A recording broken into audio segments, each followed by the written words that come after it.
Nancy, welcome to the Home Services Growth Show. So, how you doing? Absolutely. Well, I'm looking forward to having you speak at the Home Services Growth Summit here in Atlanta. But what are your thoughts on speaking to that audience and working with so many of those types of businesses? Well, I'm very excited to speak to the audience. Obviously I've never attended the Home Services Growth Summit before because it's brand new. Me So this either. is Yeah. there we go. Um, but I think this is going to be awesome. I have a lot of behavioral science tips that talk about how people make decisions and the decision-making shortcuts that they rely on that I think that the home services industry can really take advantage of. So I'm excited to share what I know and help all of the attendees start to increase their business in a very easy, very effective way. And it's funny, it's just me today. Dustin is out on the road speaking at an event, but you and I've known each other through lead generation, business growth type speaking events over the years. And I've always been a big fan of your speaking and then knew that this was the perfect event to invite you to. But let's talk a little bit about your cool book that I'm holding up, Using Behavioral Science in Marketing.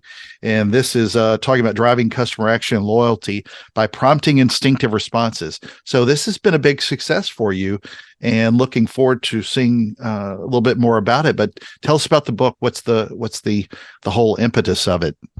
Sure, sure. So it's really about those instinctive responses. People hear behavioral science and think, oh, do I need a lab coat? Do I need, test tubes? Like, what's this all about? But actually, it's just really about how people make decisions and the decision defaults that they routinely rely on. And as marketers, we can get out ahead of that. If we know that people are going to do, X, if we show them Y, if we want them to do X, let's show them Y. There are certain things that are very predictable about human behavior. And uh, as marketers, we can tap into that. Sometimes as marketers, we think, people make very well thought out, well considered decisions. It's all about the facts and the price and the timing.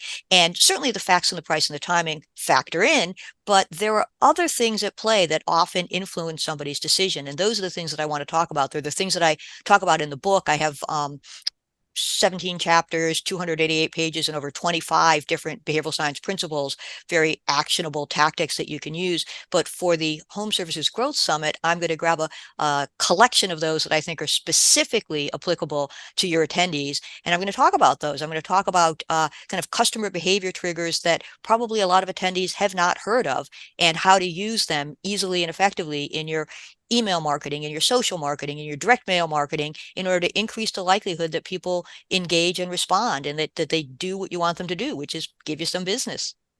Well, with behavioral science in particular, this is something I speak about a lot of times on stage as well. And I think about this whether you're on the brand side or you're the person working with an agency.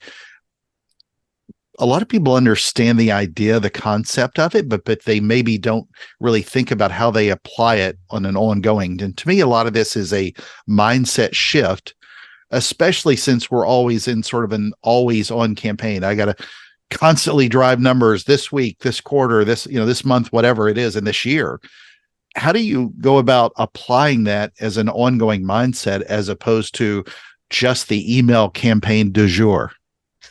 Sure, that's a great question, Chark. And so, I mean, certainly you want to put it in your email campaign or your postcard campaign or your social. I mean, you definitely want to do that, but it's not a one and done thing because, people are people and we know science has proven that they rely on these decision making shortcuts. So what that means is anytime you're going to be in front of them, whether it's your social post, whether it's on the phone, whether it's in person, whether it is a campaign, you always want to remember that people are going to be relying on these decision-making shortcuts. And there are certain ways that you can word something, phrase something, frame something that just makes it more likely that they're going to do what you want them to do.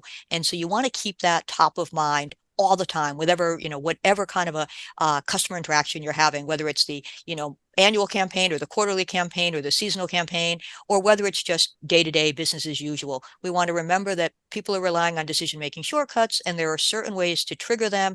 And that's what we want to do. For example, maybe you're on the phone with a prospective customer, or maybe you're even face to face and there's something that you'd like them to do. There's research that shows that if you phrase it as, would you be willing to do it this way? Would you be willing to consider this? You're much more likely to get them to say yes, as opposed to simply saying, you should do this, or I recommend you do this, or here's something to think about. Because when you phrase it by teeing it up with would you be willing, it doesn't become about the thing that you're recommending. It becomes about the person and their character. And of course, I am a person who would be willing to consider something. I would be willing to Mhm. entertain what you're thinking about because, I'm a nice person and I'm a respectful person. And so of course I'd be willing to consider that. And it's a lot more effective than saying, you should do this, or I recommend you do, this approach over that approach, or that you choose this over that.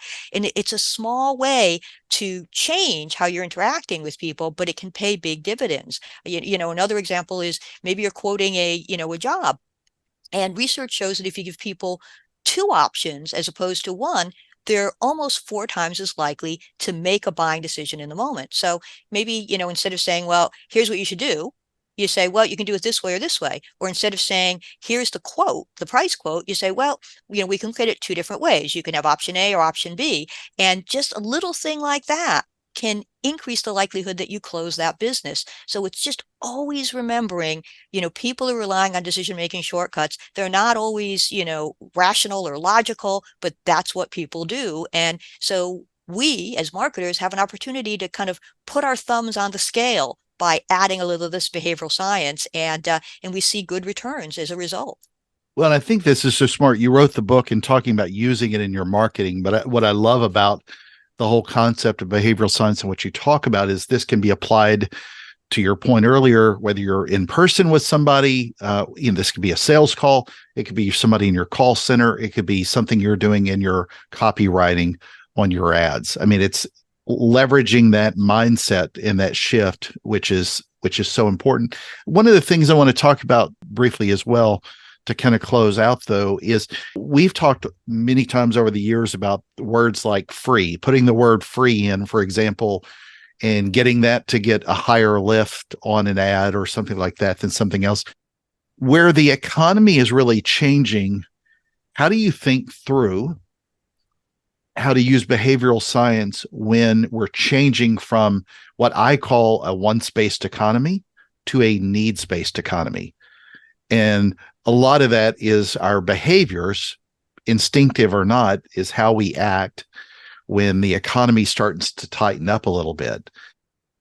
For me, and what I see so often, depending on whatever vertical I'm working in, but especially in home services, you see people start to retreat and spend the money on what's most important, which is typically what's inside the home, which is what the things they need. It's a little more of a hierarchy of needs. Usually starts with a roof, a few windows, and a few doors.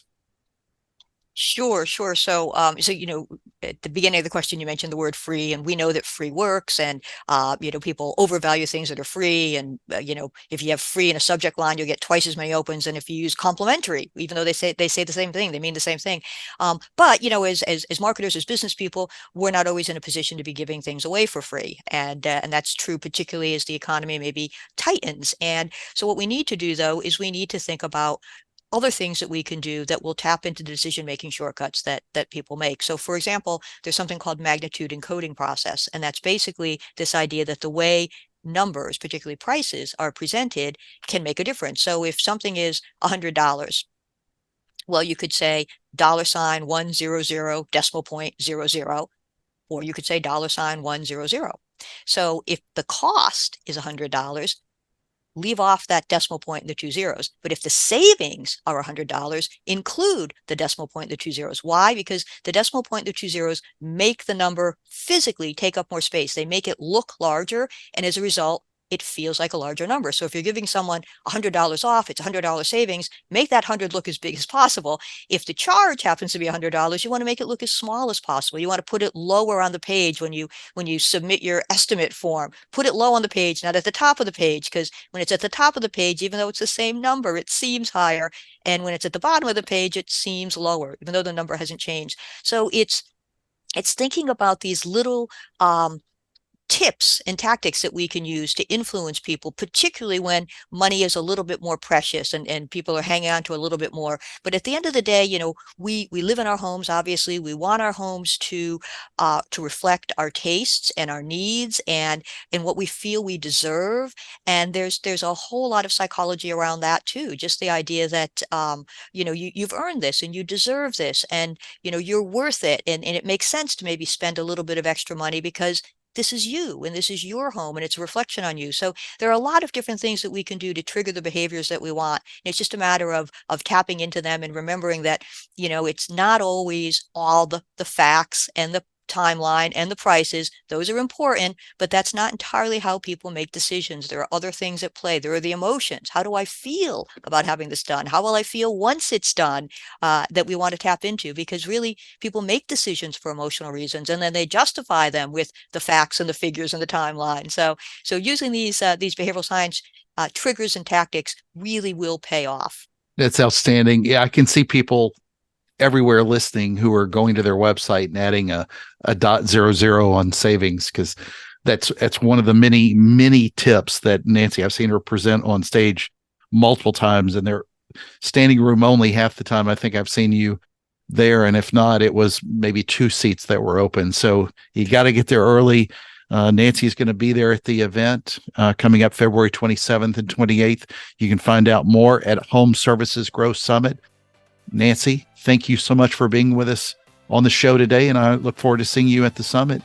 Shark, thank you so much for having me, and I look forward to seeing you and all of the listeners at the summit.